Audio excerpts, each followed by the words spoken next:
Bonjour, bonjour. Alors, une vidéo qui va être un peu chargée, hein, parce que mine de rien, j'ai quand même beaucoup de points à aborder au niveau du comics et pas mal de points aussi à aborder au niveau du manga, mais ça, ce sera pour plus vers la fin de la vidéo. Sur le comics, là, sur cette semaine, on a quand même eu des belles sorties, aussi bien en indépendant chez 404, Black River, etc., que chez nos Big Two français, hein, Urban et Panini. Chez Urban, notez surtout Justice League, faute d'un clou. Vous allez dire, je fais le gros forceur.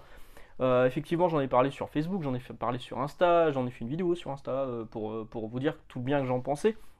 Mais vraiment, c'est cool. Alors, faut apprécier le style d'Alan Davis, c'est entièrement scénarisé et dessiné par Alan Davis. On aime ou on n'aime pas. Personnellement, moi, j'adore Alan Davis. C'était déjà publié il y a une paire d'années. Chez Semic, je suis pas sûr, mais chez Panini, il y a eu deux tomes, hein. Il y a eu Le Clou et Le Clou 2. Parce que là, dans ce gros volume qui fait 312 pages et qui coûte 30 balles, quand même 30 balles, vous avez les deux mini-séries en trois numéros oversize, donc plus épais que les 22 pages habituelles d'un comics. Vous avez l'intégralité des deux séries, donc GLA The Nail en anglais et GLA Another Nail, un autre clou. Le principe de base, c'est et si Superman n'était jamais devenu Superman dans l'univers DC. Et donc on se retrouve avec tous les super-héros DC, la Justice League qui se forme, qui se retrouve, mais sans Superman, et on voit que Superman a apporté vraiment une vision différente dans l'univers DC. Là, c'est plus sombre. Et c'est extrêmement classe, c'est extrêmement bien dessiné. Alan Davis, pour moi, c'est un régal. J'ai eu la chance de le rencontrer une fois et je lui ai fait dédicacer un Fantastic Four VN d'ailleurs. Et voilà, donc ça c'est ma recommandation de cette semaine, 30 € chez Urban Comics, vous avez l'intégralité. Alors le choix de couverture il est particulier par contre, hein. Il y a des couvertures qui sont quand même bien plus jolies à mon sens sur la Justice League Venail Il n'y a pas de galerie de couverture d'ailleurs, mais ils les mettent en ouverture de chapitre. Donc il y a des couvertures qui étaient quand même bien plus sympas à mon sens. Et là on utilise celle-ci par exemple. Et là on utilise une couverture qui est un peu plus classique avec ce blanc là, je trouve ça pas top top. Il y a François Hercouet qui est directeur éditorial chez Urban qui a fait un newsletter sur Substack où il expliquait justement les choix de couverture qu'ils font chez Urban. Et il nous a dévoilé aussi à la fin de cette newsletter une petite exclue, bon, que tout le monde, on s'y attendait tous, hein. Depuis le début, je vous dis, moi quand j'ai lu en VO Batman et Joker The Deadly Duo, je vous ai dit ça va faire un putain d'album en fin d'année chez Urban, et ben c'est annoncé. Il y aura un album, alors il n'y a pas encore de date, ils disent fin 2023, donc à mon avis ça va être octobre ou novembre, je verrai bien ça fin octobre. Il y aura une édition noir et blanc qui du coup va rendre vraiment magnifiquement bien parce que le trait, les crayonnés, alors faut voir si c'est crayonné, non il n'y a pas d'ancrage donc ça va être juste les crayonnés. Les crayonnés de Silvestri sont magnifiques, il y avait quelques pages bonus à la fin de chaque numéro américain. Vraiment c'est trop cool. Donc il y aura une édition spéciale qui sera à 30 balles en noir et blanc, en plus grand format, et il y aura une édition normale, à mon avis 21-24 €, on verra, il y a 7 épisodes en tout à l'intérieur qui sortiront pour cette fin d'année. Et là, on en reparlera évidemment à ce moment-là. Mais déjà, le scénario, il n'est pas extrêmement travaillé. Mais c'est hyper classe, c'est hyper dynamique. Les pages de Silvestri sont incroyables. Donc moi, je vous inviterai à foncer. Donc il a effectivement annoncé ça. Donc ça, c'est ce que j'ai vu moi cette semaine, ce que j'ai retenu chez Urban. Alors il y a aussi eu le Batman One Bad Day, les One Bad Day, je sais plus sur quel personnage c'était cette semaine, mais moi ça m'en touche une sans faire bouger l'autre, on va dire. Donc je suis pas potentiellement intéressé. Chez Panini, alors les sorties de cette semaine, c'est évidemment les fascicules qui sont arrivés avec un peu de retard. Donc Destiny of X, le numéro 12, qui est là avec quoi à l'intérieur? Ouais, c'est ça. X-Men 15, Immortal X-Men 8, Sabertooth 2, Wolverine 26, X-Men Unlimited, X-Men Green 2. Voilà. Bon, je vais pas revenir dessus, à chaque fois je vous dis que je les lis plus. Donc celui-ci, X-Men 16, X-Men Red 8, Sabertooth 3, Wolverine 27, X-Force 34 et Legion of X7. C'est quand même un bordel, hein. C'est quand même du bordel. Si on veut suivre qu'une série, c'est chiant. Quoique maintenant, si on ne suit qu'une série, de toute façon, ça sert à rien. Il y a eu le Marvel Comics aussi qui est sorti avec cette couverture qui est une variante cover américaine que je trouve de très très mauvais goût. Enfin, la compo est sympa, hein, mais bon, le costume du personnage du Gold Goblin, il est raté dans tous les cas. Et surtout, c'est une variante. Il y a les couvertures officielles dessinées par Romita Junior qui, elles, sont pour moi, parce que vous savez que j'aime beaucoup Romita Junior, beaucoup plus sympas et beaucoup plus parlantes que ce qui a été choisi par Panini. Et je me suis même posé la question sur Insta en me disant est-ce qu'ils auraient pas fait exprès de mettre une couverture pas foufou, pas folle folle, sur l'édition normale, histoire de vendre un peu plus d'éditions collector, qui coûte, pour rappel, ça c'est 16 balles, 21 euros, l'autre, l'édition collector. Et ben, hier, ils ont annoncé, bon, j'enregistre cette vidéo, hier ils ont annoncé, ils ont mis en avant la couverture collector. La couverture collector, c'est une couverture qui est bien bien plus jolie. Je ne sais plus de qui elle est, mais en tout cas c'est une wraparound, elle fait tout le tour, elle est carrément plus classe, mais elle est plus chère. Est-ce qu'ils l'auraient pas fait exprès? Je sais pas, je pose la question, franchement, je serais même pas surpris. On a eu Judgment Day numéro 3, le dernier qui est sorti. Bon, bah voilà, ça se termine dans la différence à plus totale. On parlait d'Alan Davis, il y a un dessin d'Alan Davis là derrière. À l'intérieur, il y a Axe, Star Fox, Captain Marvel 42, Fantastic Four 48, Axe Eternals. Donc si vous suivez la série Fantastic Four, bah, à un moment, il y aura un trou dans vos épisodes si vous ne suivez que Fantastic Four, c'est là-dedans. Axe Judgment Day 6 et Axe Judgment Day Omega. Voilà. Voilà. Ben merci. c'était super bien. J'ai adoré, pas du tout. C'était vraiment pas terrible. L'éditorial là il est pas signé. D'ailleurs l'éditorial il est pas signé non plus dans Destiny of X. Le seul endroit où il est signé c'est dans Marvel Comics où il est signé par Arnaud Tomasini qui est toujours en infiltration chez Panini. Panini ne s'est toujours pas rendu compte que c'était un journaliste. Il est en infiltration. Je pense qu'à un moment il va nous sortir des scoops. Hein. Je crois que j'ai déjà fait cette vanne. Qu'est-ce que je voulais vous dire aussi? Oui, donc, la sortie de Spider-Man 2099. Non, je vous en ai pas parlé, si. Alors, j'en ai déjà parlé cette semaine, oui, Spider-Man 2099, je vous ai fait une vidéo dédiée dessus sur l'apparition française. Mais maintenant que c'est sorti, peut-être certains ont déjà lu. Bon, après, il fait 1000 pages, hein, on n'est peut-être pas entièrement fini, mais vous avez peut-être déjà un avis dessus. Sachez que moi, je me posais la question dans la vidéo, j'aurais voulu voir X-Men 2099 dans Omnibus, j'aurais voulu voir Captain Marvel, Jenny de Peter David en Omnibus, parce que je vous expliquais dans la vidéo de mardi qu'il y a certains points qui étaient restés non élucidés dans Spider-Man 2089 par Peter David, et des points auxquels il avait répondu dans sa série Captain Marvel quelques années plus tard. Eh bien, Alexandre M, je ne vais pas dire ton nom de famille, mais Alexandre, que je remercie encore ici, m'a contacté sur Facebook pour me dire que Nirmin Condition avait annoncé tout un planning d'omnibus. Nirmin Condition, c'est une chaîne YouTube qui est plutôt sympa à suivre, c'est tout en anglais. Tout un planning d'omnibus à venir d'ici la fin d'année et début 2024. Et dedans, il y a Captain Marvel Genisvel, donc l'intégralité du Captain Marvel de Peter David qui est vraiment excellente, une excellente série qui sortirait le 3 octobre à 150$, donc à peu près 100€ en VF. Et donc on peut vraiment espérer que Panini nous fasse une version française l'année prochaine. Et ça serait hyper cool. Ah, ils vont demandez-le, comme ça ils pourront dire c'est suite à vos demandes qu'on le sorte. Alors que non, ils font juste un copier-coller ce qu'il fait aux États-Unis. Donc il y aura Captain Marvel qui sort, il y aura X-Men 2099 aussi qui sort le 1er novembre en VO, c'est trop bien. Alors pareil, le prix, là le prix je l'ai pas noté, mais à mon avis c'est 125-150$. Bah ça, si ça sort en VF, moi je prends. Panini, si vous regardez mes vidéos, je ne sais pas si c'est le cas, et bon, sincèrement je m'en fous. X-Men 2099, si ça sort en omnibus, je serai le premier à dire que c'est trop bien et qu'il faut l'acheter. Voilà. Alors qu'en fait, c'est pas si bien que ça. C'est juste que c'est la nostalgie qui parle, mais il faut quand même l'acheter. Voilà. Donc X-Men 2099 sort en omnibus en VO. Daredevil de Zdarsky, donc la première série, sort en omnibus au mois d'avril 2024. Superior Spider-Man, et ouais, comme par hasard, il y a une nouvelle série Superior Spider-Man qui a été annoncée avec le retour de Dan Slott au scénario.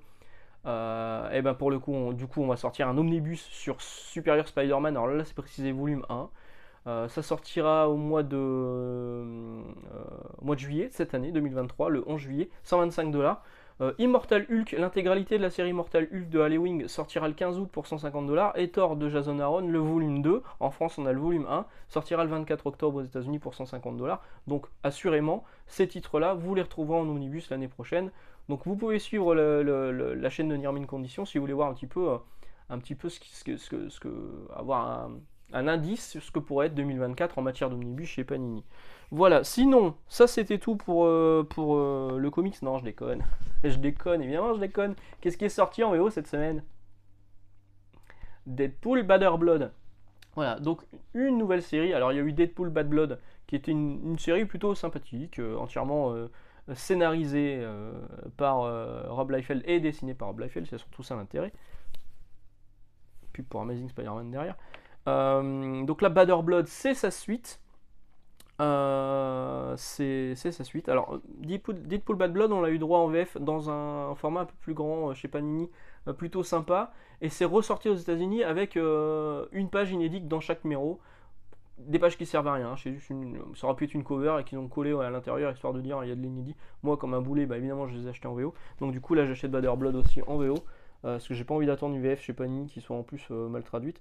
Bon, il y a du Wolverine, il y a du Cable, ils sont tous là. Ils sont tous là, c'est trop bien. Il y a un nouveau personnage qui est introduit aussi là-dedans. Il y a des pages qui sont mi-moches. C'est-à-dire que là, je trouve ça plutôt beau.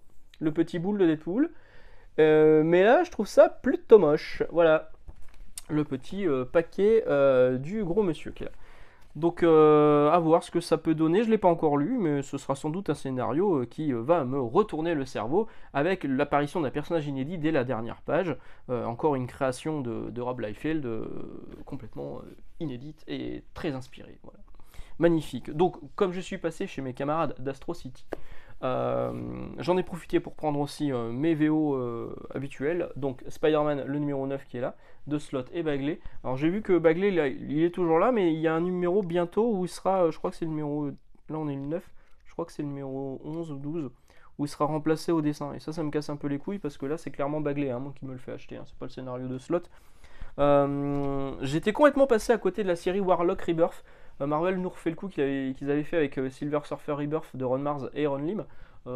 Pareil, ils ont fait appel à Ron Mars et Ron Lim pour faire une nouvelle mini-série de Warlock en utilisant le cartouche, la maquette des comics des années 90, voire 80, même plus 80 du coup.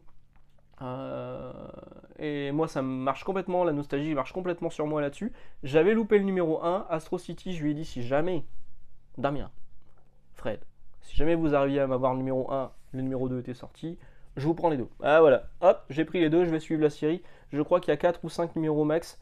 Ça fera un 100% Marvel sans doute en fin d'année. Même si le Silver Surfer Rebirth, ça n'a pas non plus été une grosse vente. C'est Ron Lim, hein. Donc Ron Lim c'est cool. Enfin c'est cool.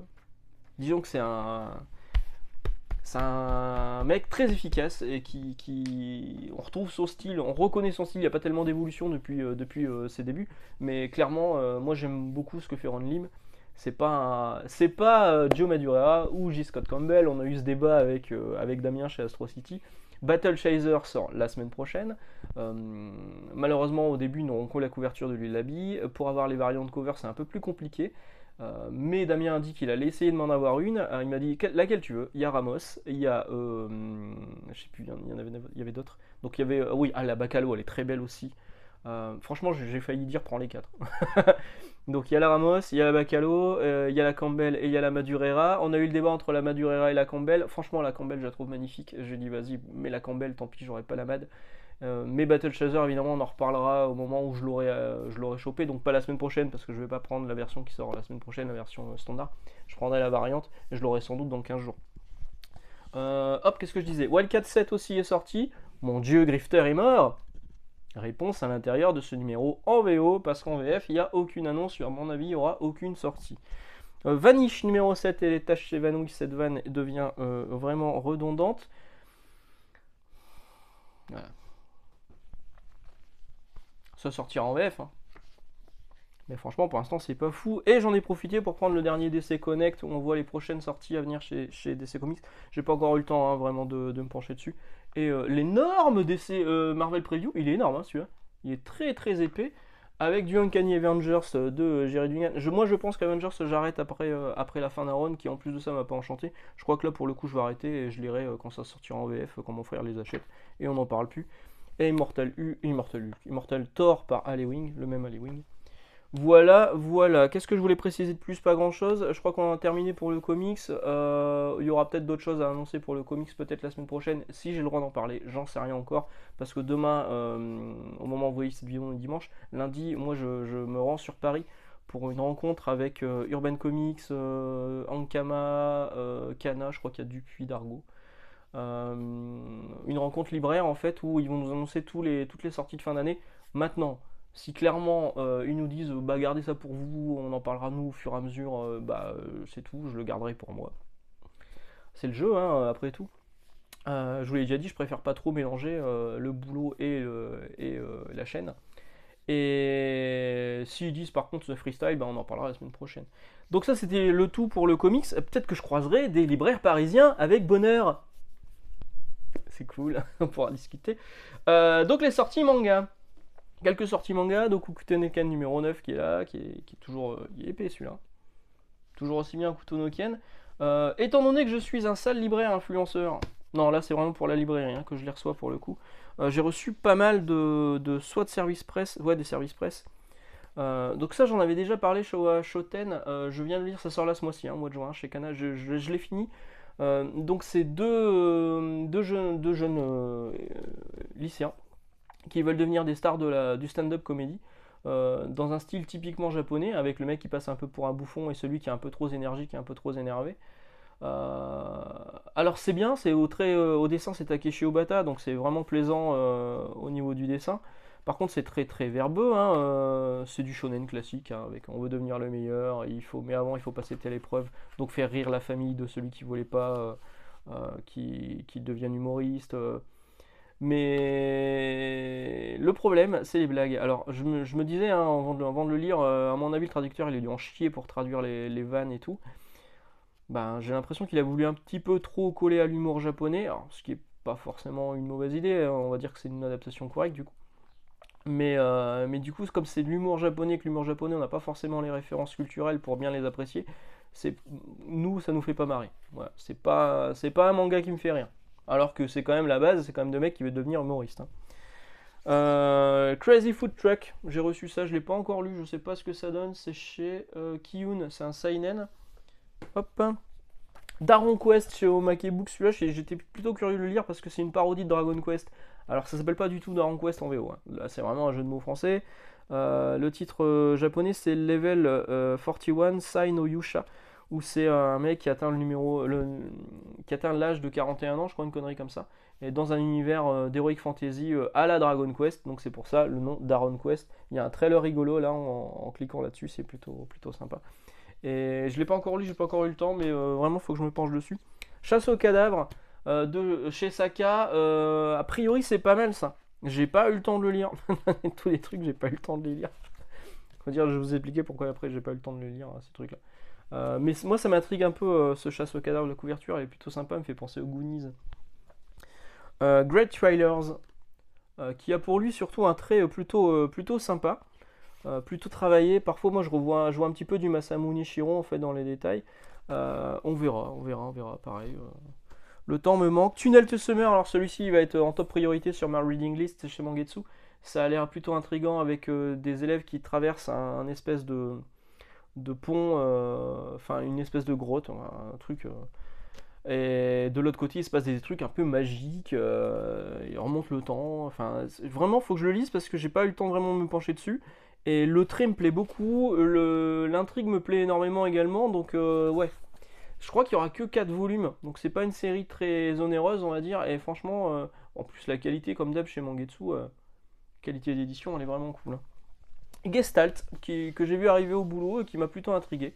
Donc bah je vais le lire, pareil, on verra si c'est sympa. Non, si j'ai vraiment pas eu le temps de lire beaucoup cette semaine, c'est la faute de cette série qui s'appelle Hell's Paradise. J'avais acheté à Yashimon le tome 1 qui est sorti et qui a été coupé dans son élan au Japon et qui sera complète en 3 volumes en France et au Japon aussi du coup. Et dessus il y avait un gros macaron par l'auteur de Hell's Paradise. On vendait beaucoup d'Hell's Paradise en ce moment, je me suis dit à tous les coups il y a un animé. Et effectivement il y a un animé. Le problème des lecteurs de manga c'est qu'ils ne sont pas curieux d'eux-mêmes, il faut leur montrer les trucs à la télé et après seulement ils s'intéressent à la version manga. Franchement c'est fou. Hein. Dès qu'il y a un manga qui sort, bah, nous, il faut qu'on recommande 65 tomes 1 parce qu'on sait qu'on va les vendre dans la semaine. Hein. Donc il y a effectivement l'anime qui est sorti, je ne l'ai pas regardé, mais je me suis dit je vais emprunter les tomes de Hell's Paradise et franchement je me régale, c'est hyper bien. Ça se passe sur une île un peu chelou avec des mecs un peu chelous dessus, avec des monstres et des prisonniers qui pour être graciés doivent aller là-bas et ramener un élixir d'immortalité. Et il se passe tellement des trucs improbables. Il y a une espèce de hiérarchie dans l'île de monstres, etc. avec les grands chefs qui sont un dieu qui se serait divisé en plusieurs corps. Enfin vraiment ça mélange plusieurs traits religieux, c'est un melting pot d'un peu de tout, avec des combats qui sont hyper cool, avec un trait qui est vraiment très sympa. Vraiment moi j'ai beaucoup aimé. ce Hell's Paradise. Il n'y a que 13 volumes, j'en suis au volume 6. J'espère que ça va pas s'essouffler un moment parce que c'est un régal. Voilà, sur ce, excellente journée, excellente lecture, on se retrouve mardi. Je vous embrasse et puis bah, rien de plus à ajouter. Donc bah, encore une fois, excellent week-end estival. Ciao ciao.